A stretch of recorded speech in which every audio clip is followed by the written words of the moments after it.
সবার উৎসুক চোখগুলো তখন আমার উপর এসে থমকে গেছে।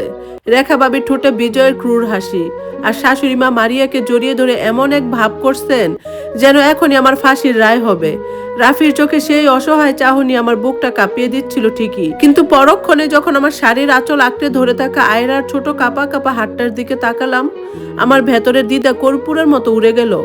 আজ যদি আমি মাথা নত করি, তবে মারিয়া আর রেখা ভাবি শুধু আমাকে নয়, আমার নিষ্পাপ মেয়েটাকেও সারা জীবন পায়ের নিচে পিষে রাখবে।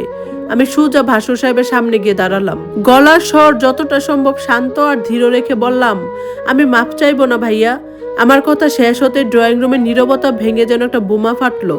কি এত বড় স্পর্ধা! ভাসুর সাহেবের রাগে সোফায় থেকে দাঁড়িয়ে গেলেন। রেখা ভাবি হাত নেড়ে উঠে বললেন, দেখলে তো মা, দেখলে তো ওনার তেজ বড় ভাসুরের মুখের উপর কিভাবে না বলে দিল। ছোট জাতের মেয়েরা এমনই অবাধ্য হয়। আমি ভাবির কথার পিঠে কোনো কথা না বেরিয়ে ভাসুর সাহেবের দিকে তাকিয়ে বললাম, ভাইয়া আপনি এই বাড়ির অভিভাবক। মারিয়া যখন একটা 5 বছরের বাচ্চার গায়ে হাত তুললো, তখন কি আপনার মনে হয়নি বড় ভাই হিসেবে ওকে একটু শাসন করা দরকার ছিল? অন্যায়টা আগে ও করেছে। নিজের মেয়ের আত্মসম্মান রক্ষা করা যদি অপরাধ হয়, তবে আমি সেই অপরাধ বারবার করব, কিন্তু অন্যায়ের কাছে মাথা নত করে আমি আমার মেয়েকে কাপুরুষ হওয়া শেখাতে পারবো না। রাফি আমার দিকে তাকালো। ওর চোখে সেই করুণ ভাবটা কেটে গিয়ে সেখানে এক চিলতে গর্বের আলো ফুটে উঠলো। সে বড় ভাইয়ের দিকে তাকিয়ে বলল, ভাইয়া মায়া কোনো ভুল করেনি, ও মাফ চাইবে না। ভাসুর সাহেব রাগে কাঁপতে কাঁপতে বলল, ঠিক আছে, তবে আজ থেকে তোদের রান্না আলাদা। এই বাড়িতে তোরা থাকবি নিজেদের মতো, আমাদের সাথে তোদের কোনো সম্পর্ক নেই। রাফি, তুই যদি তোর বউয়ের এই অহংকার নিয়ে থাকতে চাস, তবে আজ থেকে তুই আমার ভাই নস। রাফি আর কোনো কথা বলল না। সে গিয়ে সে আমার হাত ধরলো, আর অন্য হাতে আয়রাকে কুলে নিয়ে সে নিজের ঘরের দিকে রওনা দিল। পেছন থেকে শাশুড়ি আর রেখা বাবির অভিশাপ আর চিলচিৎকার তখন বাতাসে ভাসছে। এই ঘটনার পর কেটে গেল 4টে দিন। আমাদের রান্না আসলে আলাদা হয়ে গেল। ঘরের এক কোণে একটা ছোট্ট ইলেকট্রিক চুলা বসিয়ে আমি আর রাফি আমাদের সংসারটুকু টেনে নেওয়ার চেষ্টা করছি। এই 4 দিনে কেউ আমাদের সাথে একটা কথাও বলেনি। মারিয়া আর রেখা ভাবি যখনই আমাদের সামনে দিয়ে যায়, মুখ বাঁকিয়ে বিষাক্ত কোনো মন্তব্য ছুড়ে দেয়।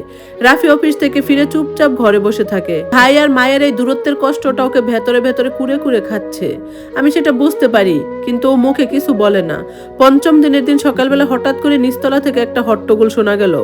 মারিয়ার গগন বিদায়ী চিৎকার আর রেখা ভাবির কান্নার আওয়াজ। ও আল্লাহ গো, মা একই হলো তোমার? চোখ খুলো মা। আমি আর রাফি দরফর করে ঘর থেকে বেরিয়ে এলাম। ড্রয়িং রুমে গিয়ে দেখি শাশুড়ি মা সোফায় শুয়ে আছেন, চোখ দুটো বন্ধ। উনি হাত পা শক্ত করে কাঁপছেন। রেখা ভাবি মাথায় হাত দিয়ে কাঁদছেন আর বলছেন, ছোট বউয়ের ওই অভিশপ্ত রান্না আলাদা হওয়ার পর থেকে মায়ের বুকটা দরফর করছিল। আজ সকালে নাস্তা খেয়ে গিয়ে মা অজ্ঞান হয়ে গেলেন। ওনার যদি কিছু হয়ে যায়, তবে ওই ছোট বউয়ের দায়ী। ভাসুর সাহেব হন্যে হয়ে ডাক্তারকে ফোন করছে। মারিয়া আমার দিকে তেড়িয়ে এসে বলল, তোর জন্য আজ আমার আম্মার এই অবস্থা। তুই ডাইনি, এই বাড়ি থেকে দূর হ। রাফি আর থাকতে না পেরে শাশুড়ির কাছে গিয়ে বসলো। আম্মা, আম্মা চোখ খুলো, কি হয়েছে তোমার?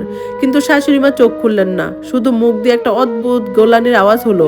ডাক্তার আসার পর পরীক্ষা নিরীক্ষা করে গম্ভীর মুখে বললেন, ওনার প্রেশার অনেক হাই, স্ট্রোকের মতো লক্ষণ দেখা যাচ্ছে। ওনাকে এখনই হাসপাতালে ভর্তি করতে হবে, অনেক টাকার প্রয়োজন হতে পারে। হাসপাতালের নাম শুনে রেখা বাবির কান্না যেন অলৌকিকভাবে একটু কমে গেল।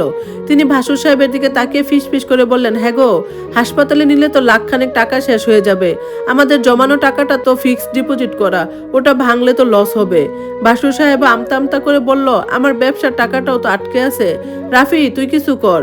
ঠিক তখন আমি লক্ষ্য করলাম শাশুড়ি মায়ের চোখ বন্ধের কোনাটা সামান্য একটু কাঁপলো।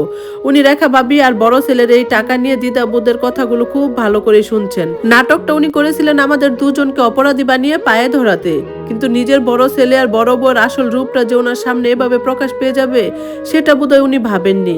আমি রাফির দিকে তাকালাম। রাফি ওর মানি ব্যাগ হাতড়াচ্ছে। আমি আর কিছু না ভেবে নিজের ঘরে গেলাম। আলমারি খুলে আমার বিয়ের শেষ সম্বল, মায়ের দেওয়া সোনার চেনটা হাতে নিয়ে ড্রয়িং রুমে এসে দাঁড়ালাম। রেখা ভাবি আর ভাসুর সাহেবের সামনেই চেনটা টেবিলে রেখে শান্ত গলায় বললাম, ভাইয়া, মায়ের চিকিৎসার জন্য টাকার অভাব হবে না। এই চেনটা বিক্রি করে ওনাকে ভালো হাসপাতালে নিয়ে যান। টাকার জন্য মায়ের চিকিৎসা আটকে থাকবে, এই শিক্ষা আমার মা আমাকে দেননি। আমার কথা শুনে সোফায় শুয়ে থাকা শাশুড়ি মা হঠাৎ করে চোখ মেলে তাকালেন। ওনার চোখে তখন আর রাগের আগুন নেই, আছে এক তীব্র লজ্জার আভাস। টেবিলের উপর পড়ে থাকা সোনার চেনটার দিকে ঘরের সবাই কেমন আর চোখে তাকিয়ে রইল। শাশুড়ি মা সোফা থেকে দরফর করে উঠে বসলেন। ওনার যে অজ্ঞান হওয়ার নাটকটা এতক্ষণ চলছিল, সেটা রেখা ভাবি আর বড় ভাইয়া টাকার লোভের মুখে পড়ে কোথায় যেন হারিয়ে গেছে। ওনার চোখে বেয়ে টপ টপ করে পানি পড়ছিল, কিন্তু সেই পানিতে আজ কোনো রাগ ছিল না, ছিল এক তীব্র আত্মগ্লানি আর লজ্জার ছাপ। তিনি কাঁপতে কাঁপতে সোফা থেকে নেমে সোজা আমার সামনে এসে দাঁড়ালেন। রেখা ভাবি চড়া গলায় কিছু একটা বলতে যাচ্ছিল, কিন্তু শাশুড়ি মা হাত তুলে ওনাকে থামিয়ে দিলেন। তারপর আমার হাত দুটো টেনে ধরে ডুকরে কেঁদে উঠলেন, আমাকে ক্ষমা করে দে মা, আমাকে তুই ক্ষমা করে দে।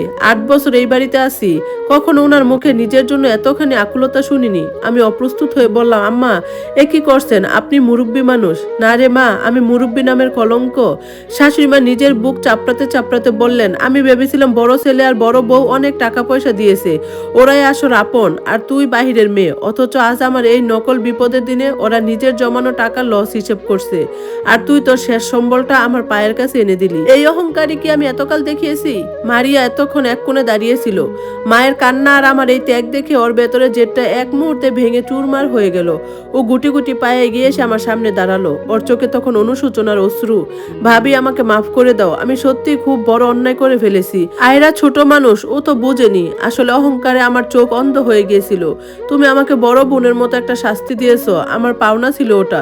মারিয়া নিচু হয়ে সোফায় বসে থাকা ছোট্ট আয়রার দিকে হাতে ধরলো। মামুনি, ফুপিকে মাফ করে দিবি, ফুপি আর কোনোদিন তোর গায়ে হাত তুলবে না। আয়রা প্রথমে ভয়ার্ত চোখে আমার দিকে তাকালো। আমি মৃদু হেসে মাথা নাড়তে ও ওর ছোট ছোট হাত দুটো দিয়ে ফুপির চোখের পানি মুছে দিল। বাচ্চার ওই সরল স্পর্শে পুরো ঘরের গুমট ভাবটা যেন এক নিমেষে কেটে গেল। রেখা ভাবি আর বাসুর সাহেব তখন নিজেদের ঘরের কোণে এমন ভাবে গুটিয়ে গেছেন যেন তাদের লুকোনোর কোনো জায়গা নেই।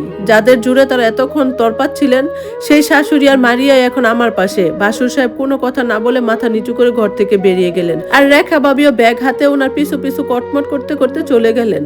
ওনাদের পরাজয়টা কোনো চিৎকারে হয়নি, হয়েছে ওনাদের নিজেদের স্বার্থপরতার আয়নায়। রাফি এতক্ষণ চুপচাপ সব দেখছিল। ও এগিয়ে এসে আমার কাঁধে হাত রাখলো।